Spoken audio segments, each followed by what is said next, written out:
एक बार की बात है। एक बहुत बड़ा कामयाब आदमी जो बहुत बड़ा बिजनेसमैन था, वो एक पार्क में बहुत उदास बैठा हुआ था। इतना उदास जैसे उसका सब कुछ खत्म हो चुका हो। लेकिन सच्चाई ये थी कि शायद ही कोई दूसरा इंसान उस शहर में उसके जितना कामयाब था।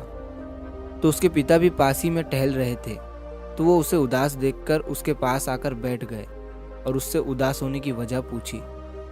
उसने उदास होने की वजह जब अपने पिता को बताई, तो मुझे लगता है कि हम सबके उदास होने की वजह भी ज़्यादातर वही होती है।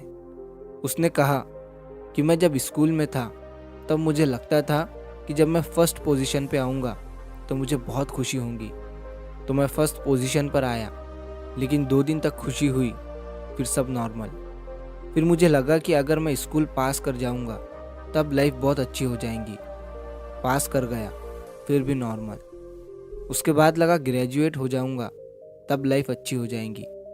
ग्रेजुएट भी हो गया, फिर भी लाइफ नॉर्मल। उसके बाद मुझे लगा कि मैं अच्छी नौकरी हासिल कर लूँगा तब लाइफ अच्छी हो जाएगी। अच्छी नौकरी भी हासिल कर ली, लेकिन 2 दिन की खुशी, फिर सब नॉर्मल। उसके बाद लगा कि शायद सैलरी कम है, अगर सैलरी बढ़ेगी, प्रमोशन मिलेगा, तब फैमिली के साथ कहीं घूमने जाएंगे, तब वो खुशी मिलेगी। लेकिन सैलरी भी बढ़ गई, बिजनेस भी शुरू कर दिया, लेकिन उस तरीके से घूमने जा ही नहीं पाए और फिर बिजनेस को ग्रो करने में उलझ गए। और ऐसी कितनी तरह की खुशियां हैं जिनका मैं सिर्फ इंतज़ार ही करता रह गया, लेकिन वो कभी आई ही नहीं।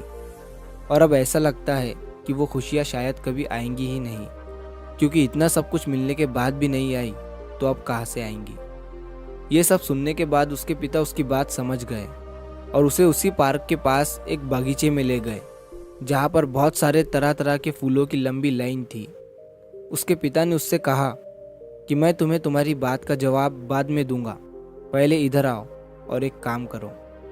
ये जो फूलों की लाइन है, तुम्हें इसके साइड से चलना है और इन फूलों में से सबसे अच्छा दिखने वाला फूल तोड़कर लाना है। लेकिन एक शर्त है, इस पूरी लाइन में तुम पीछे मुड़कर नहीं देख सकते हो और ना ही तुम पीछे वापस आ सकते हो, सिर्फ आगे देख सकते हो और आगे ही बढ़ सकते हो। अब उस आदमी ने उन फूलों की लाइन के साइड से चलना शुरू किया। बहुत सारे अच्छे अच्छे फूल उन फूलों की लाइन में लगे हुए थे, अलग अलग कलर के, अलग अलग खुशबू के। तो वह आदमी जब भी किसी फूल को तोड़ने के बारे में सोचता, तो उसे लगता कि शायद आगे अभी बहुत लंबी लाइन लगी हुई है, इससे भी सुंदर और इससे भी बढ़िया फूल आगे मिल जाएगा। तो इसलिए वो उस फूल को छोड़कर वहाँ से आगे बढ़ जाता। अब वो पीछे जा नहीं सकता था और आगे लाइन छोटी होती जा रही थी। तो ऐसा करते करते वो उस लाइन के एंड में पहुंच गया, जहाँ पर थोड़े ही फूल थे और उनमें से भी ज़्यादातर मुरझाए हुए थे। अब उसके पास कोई ऑप्शन नहीं था उन्हीं मुरझाए हुए फूलों में से एक फूल तोड़ने के अलावा। तो एंड में उसने वही किया, उन्हीं मुरझाए हुए फूलों में से उसने एक फूल तोड़कर अपने पिता के पास ले गया और उनको पूरी बात बताई कि पिताजी, मैं लाना तो सबसे अच्छा फूल चाहता था, लेकिन मुझे ये डर था कि अगर मैं शुरू में ही ये समझकर कोई भी फूल तोड़ लूँ कि वो सबसे अच्छा फूल है, तो आगे आने वाले इससे भी अच्छे फूल कहीं छूट ना जाए।